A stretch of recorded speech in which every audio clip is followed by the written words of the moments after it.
اعوذ باللہ من الشیطان الرجیم بسم اللہ الرحمن الرحیم وما يستوي البحران هذا عذب فرات سائغ شرابه وهذا ملح أجاج ومن كل تأكلون لحما طريا وتستخرجون حلية تلبسونها وترى الفلك فيه مواخر لتبتغوا من فضله ولعلكم تشكرون۔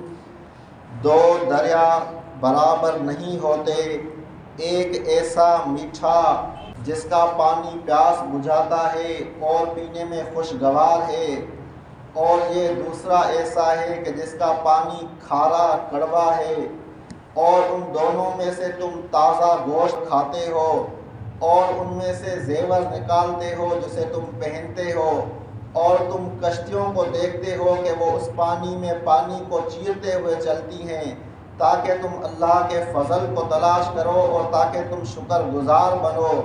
یولج اللیل فی النہار ویولج النہار فی اللیل وسخر الشمس والقمر کل یجری لاجل مسمی۔ وہ رات کو دن میں اور دن کو رات میں داخل کرتا ہے، اور اس نے سورج اور چاند کو مسخر کیا ہے، ہر ایک مقررہ میعاد تک رواں دواں ہے۔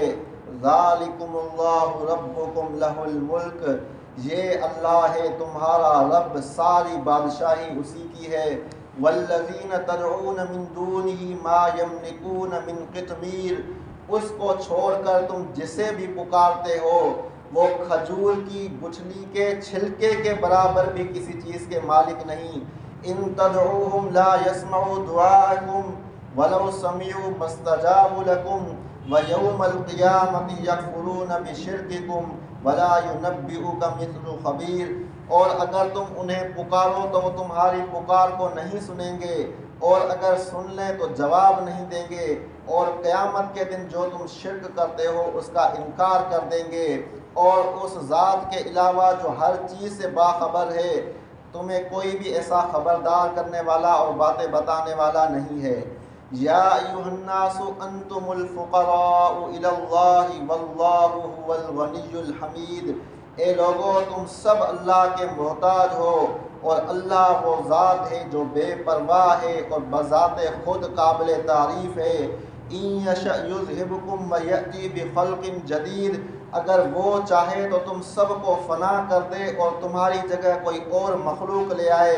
وما ذلک علی اللہ بعزیز، اور اللہ کے لیے یہ سب کچھ بھی مشکل نہیں۔ وما یستوی البحران، دو دریا برابر نہیں ہوتے۔ اب دو دریاؤں سے مراد یہاں پر دریائے شور اور دریائے شیریں ہیں۔ دریائے شور کہتے ہیں کھارے سمندر کو، اور دریائے شیریں یعنی جو عام جو دریا ہوتے ہیں جو میٹھے۔ تو اللہ تعالیٰ نے دیکھو پانی ایک جنس سے، اس ایک جنس میں دو چیزیں بنا دی، ایک کو کھارا بنا دیا، ایک کو میٹھا۔ اب ھذا عذب فرات سائغ شرابہ وھذا ملح اجاج، ایک کا پانی میٹھا ہے، پیاس بجھاتا ہے، ذائقہ بھی اچھا ہے اور خوشگوار ہے پینے میں، دوسرا جو ہے کڑوا ہے، کھارا ہے۔ وَمِن كُلٍّ تَأْكُلُونَ لَحْمًا طَرِيًّا وَتَسْتَخْرِجُونَ حِلْيَةً تَلْبَسُونَهَا۔ اب اللہ تعالیٰ نے اپنی ایک اور قدرت کو بیان کیا کہ دونوں پانیوں کے اندر سے تم گوشت کھاتے ہو تازہ، یعنی مچھلیاں رہتی ہیں، اور مچھلیاں دونوں پانی میں رہتی ہیں۔ کئی مچھلیاں ایسی ہیں جو صرف میٹھے پانی میں ملیں گی، کئی صرف کھارے پانی میں، کئی دونوں میں ملیں گی۔ تو یہ بھی اللہ کی ایک قدرت ہے۔ پھر ان میں سے زیورات بھی نکلتے ہیں، خاص طور پر سمندر سے نکلتے ہیں۔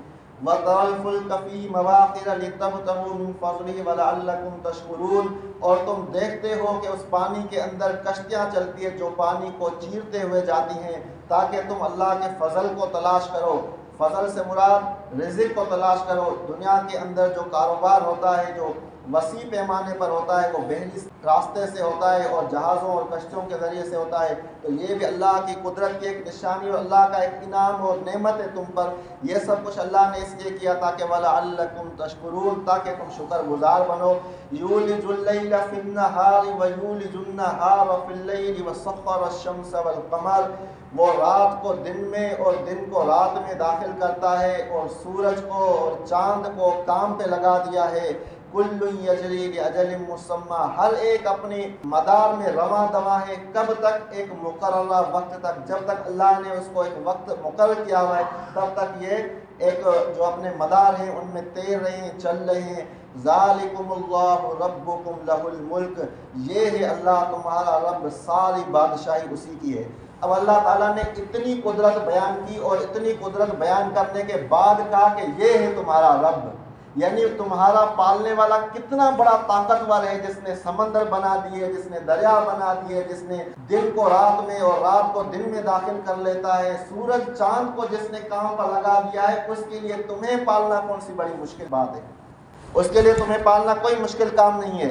لیکن ہمارے ایمان کی کمزوری ہوتی ہے کہ ہم ڈگمگا جاتے ہیں اور شکوک و شبہات میں چلے جاتے ہیں، ورنہ ہمارا رب ہر حال میں اللہ ہی ہے۔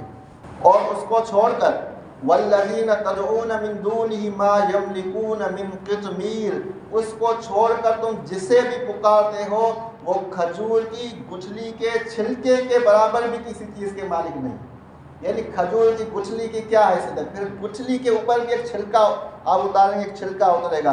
وہ جتنے بھی دنیا میں انسان ہیں یا جتنے بھی بت ہیں وہ اتنا بھی اختیار نہیں رکھتے، اتنی بھی چیز کے مالک نہیں ہے۔ ان تدعوهم لا يسمعوا دعاءكم، اگر تم انہیں پکارو تو تمہاری دعا کو نہیں سنیں گے، یعنی بتوں کو پکارتے رہو تمہاری کوئی دعا نہیں سنیں گے۔ وَلَوْ سَمِعُوا مَا اسْتَجَابُوا لَكُمْ، اور اگر سن لیں تو تمہاری فریاد رسی نہیں کر سکتے۔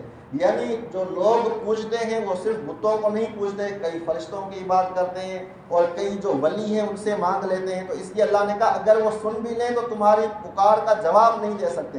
اس لیے قبروں پر جاؤ، قبر پر جا کر قبر والے کے لیے دعا مانگو، قبر پر جا کر عبرت حاصل کرو، اپنے لیے مانگو، لیکن قبر والے سے مت مانگو کیونکہ وہ تمہیں نہیں دے سکتا۔ وَيَوْمَ الْقِيَامَةِ يَكْفُرُونَ بِشِرْكِكُمْ، اور قیامت کے دن جو تم شرک یہ کر رہے ہو اس کا وہ انکار کر دیں گے، یعنی بت تو کہیں گے ہمیں تو پتہ ہی نہیں تھا، اور جو فرشتے وہ کہیں گے یا اللہ ہم نے تھوڑی حکم دیا تھا کہ یہ ہماری عبادت کریں، یا جو ولی ہے، نبی ہے، صحابی ہے جو اندر قبر میں چلا گیا اس نے وہ یہ کہے گا کہ میں نے تھوڑی کہا تھا کہ آ کر مجھ سے مانگنا، اور اسی طرح جو شیطان ہے وہ بھی کہیں گے ہم نے انہیں تھوڑی کہا تھا، یہ خود ہی بہکے ہوئے تھے۔ وَلَا يُنَبِّئُكَ مِثْلُ خَبِيرٍ، اس خدائے خبیر جیسا تمہیں کوئی بھی خبریں بتانے والا نہیں، یعنی یہ اللہ تعالیٰ جسے ماضی کا بھی علم ہے، مستقبل کا بھی، حال کا بھی، ہر چیز کا علم ہے، وہ تمہیں ٹھیک ٹھیک باتیں بتا رہا ہے۔ یا ایھا الناس انتم الفقراء الی اللہ واللہ هو الغنی الحمید، اے لوگو تم سب اللہ کے محتاج ہو اور اللہ وہ ہے جو بے نیاز ہے، بذات خود قابل تعریف ہے۔ جتنے بھی اس کائنات کے اندر انسان ہیں وہ سب اللہ کے محتاج ہیں، اور بلکہ یہ دیکھا جائے تو ساری مخلوق میں سب سے زیادہ محتاج ہی انسان ہے۔ اگر اس دنیا سے سارے انسان مٹ جائیں تو دنیا کو کوئی فرق نہیں پڑے گا، اتنا انسان مٹ جائیں تو جو گھاس پھوس ہے وہ زیادہ ہو گئے گی، جانوروں کو بھی کوئی فرق نہیں پڑے گا، آزادی سے گھومیں گے۔ لیکن اگر دوسری مخلوقات مر جائے، دنیا سے جتنی فصلیں ختم کر دی جائیں تو انسان پہ اثر پڑے گا، مر جائے گا، جانور ختم کر دی جائیں، ہوا ختم کر دی جائے، تو معلوم ہوا انسان سب سے زیادہ محتاج مخلوق ہے، تو اسے ہر وقت رب چاہیے جو اس کو پالے، اور وہ کون ہے؟ وہ اللہ ہے، اور اللہ کو کسی کی ضرورت نہیں ہے۔ اگر سارے انسان مر جائیں، ختم ہو جائیں، تب بھی اللہ کو کوئی فرق نہیں پڑتا، کیونکہ وہ کون سی ذات ہے؟ غنی ذات ہے، بے پرواہ ذات ہے۔ لیکن ساتھ ساتھ یہ فرمایا غنی بھی ہے، حمید بھی ہے۔ حمید کہتے ہیں اس کو جو بذات خود قابل تعریف ہو، یعنی تم اگر اس کی تعریف نہ کرو تب بھی آپ کی تعریف کا محتاج نہیں ہے، بلکہ وہ ہر تعریف کا مستحق ہے۔ تو یہاں پر اللہ تعالیٰ نے غنی کو بیان کیا یعنی بے پرواہ ہے، تو یہاں پر صرف بے پرواہی کو بیان نہیں کیا، یعنی آپ دیکھیں دنیا میں کوئی شخص بے پرواہ، اس کے پاس بہت سارا مال پڑا ہے لیکن اگر وہ کنجوس ہے تو اس کی تعریف نہیں کی جائے گی۔ اللہ وہ ہے جو بے پرواہ بھی ہے، ساتھ ساتھ ساری دنیا کو پال بھی رہا ہے، اس لیے وہ تعریفوں کے لائق بھی ہے۔